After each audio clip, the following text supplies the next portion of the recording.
I'm not looking for anything special. You know what I mean? I just want to be the best of a person that I can be.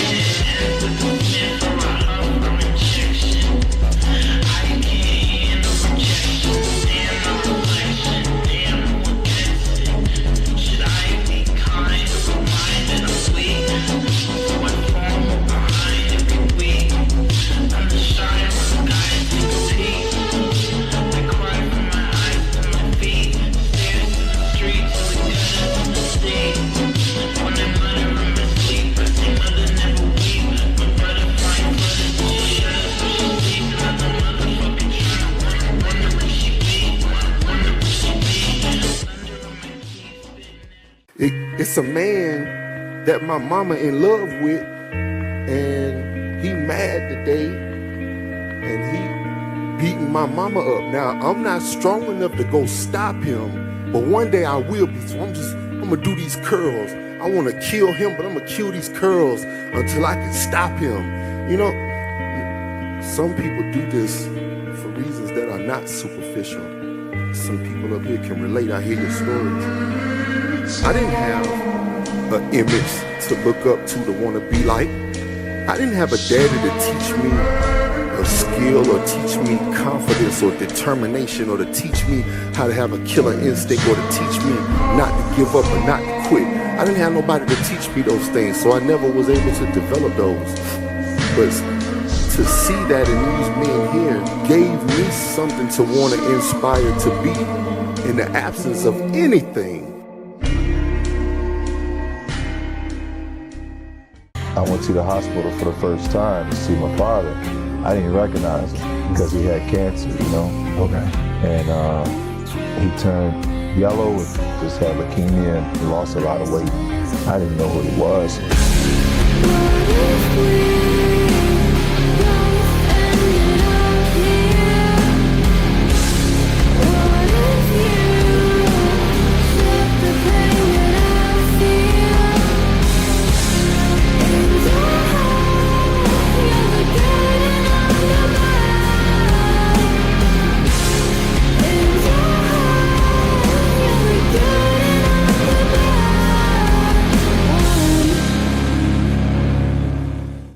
I did Prague the year before Chris did it. Yeah. And I only choose it because it was close to where my family lives, you know. It's just a 2 or 3 hour drive. And I thought he's coming. And I saw my mom and she told me like, yeah, he's not here. And I was standing on that stage, like winning this, but in myself, I wasn't happy at all.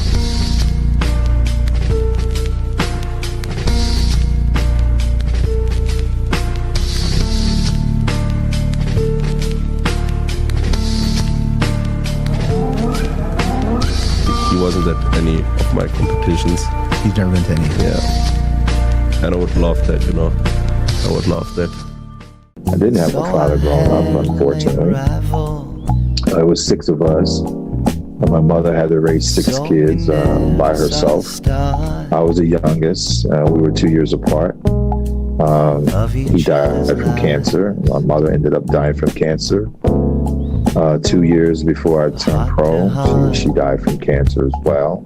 I had to bury her myself and watch her go through that for 6 years. And that's what my father went through. And now my mother has to suffer. And it's just, it's a very humbling experience. You know, my mother always said, Kevin, you know, don't blame God for anything. You know, I know you're upset because your father died, but I don't have the answers. Maybe one day everything will make sense to you.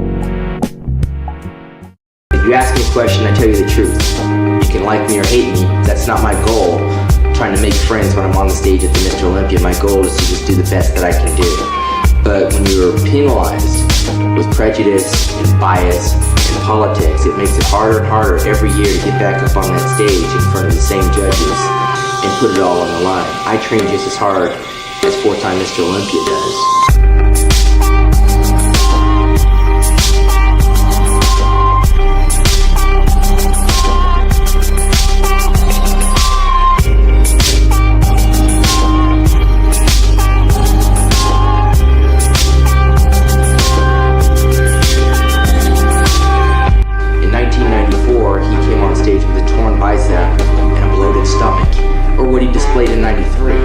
because I went on record and said that, he thought I was disrespecting him. I wasn't disrespecting Dorian Yates. I said what everybody else wanted to say. I said what everybody else saw.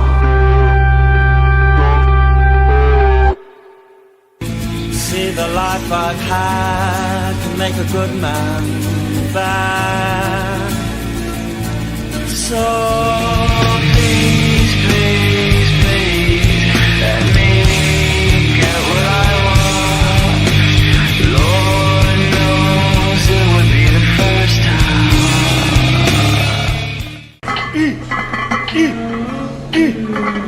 That's all I cared about. Like, that was what my life was like. I was always on track with everything. I mean, everything was structured. I lived in a fucking box in order to be the best, meaning I had no outside. People call me with their problems, I'd hang up on them. I trained my ass off.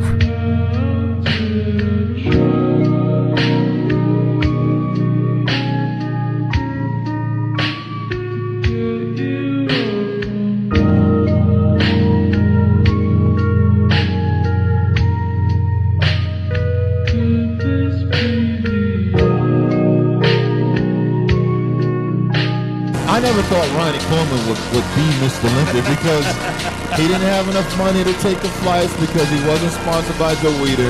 He would take his own money and catch the trains, and he would get dead last, like in every show. Like 1992, I didn't play at all in the Olympics. Didn't get a dime, didn't get a dollar. I didn't complain 1994. I didn't complain when I got 15. I didn't complain when I got 11.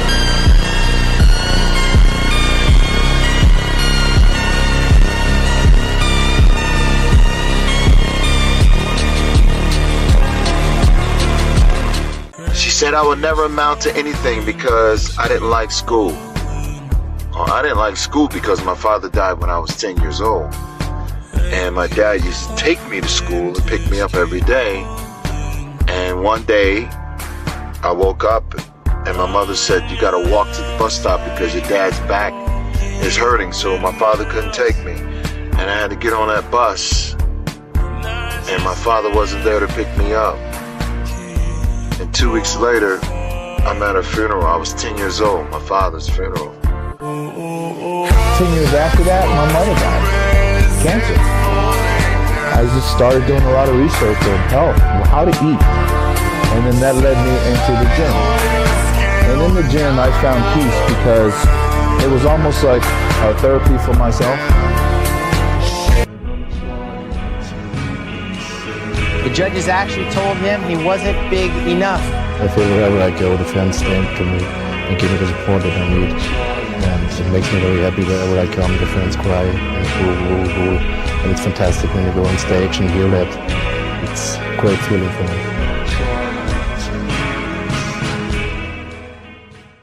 I knew 100% I was going to win the Mr. Olympia in 2006. I had no doubt in my mind. But every year I watched Ronnie stand next to me, and before he fell on the ground and he cried, he was scared. He was scared. You'll see Ronnie Coleman mouthing some things to me, and Ronnie Coleman said, well, you beat me. He said, you won. And I didn't know what to say. I felt terrible. With moonlight on the river, saying my goodbye.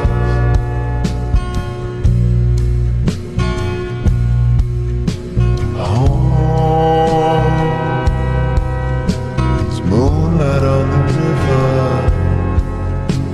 everybody died.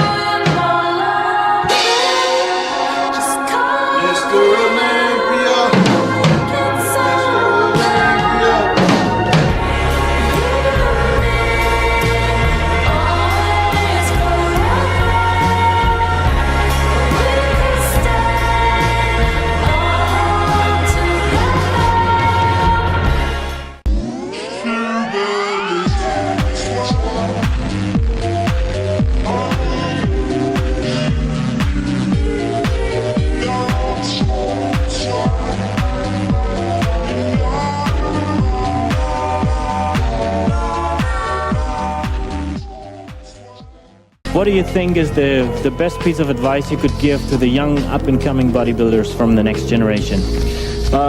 Just maintain a positive attitude. Stay with your family.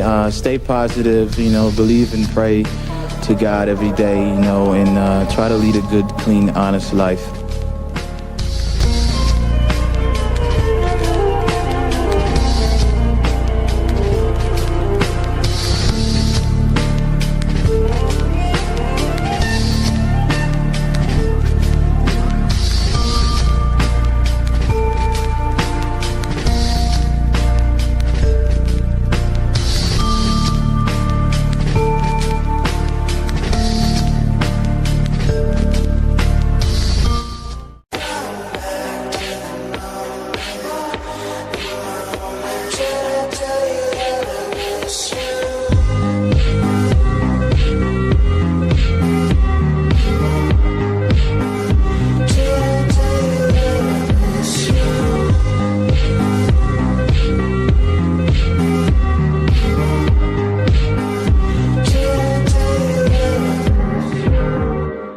They will present the certificate, the silver Sandow medal, the silver Olympia medal, and a check for $55,000 to Kevin Lebroni. I left the sport because I was just tired of trying, tired of getting second place. I got second at the Olympia 4 times. You know what? I won every show in the world more than once. What is it about this Mr. Olympia that I just cannot win?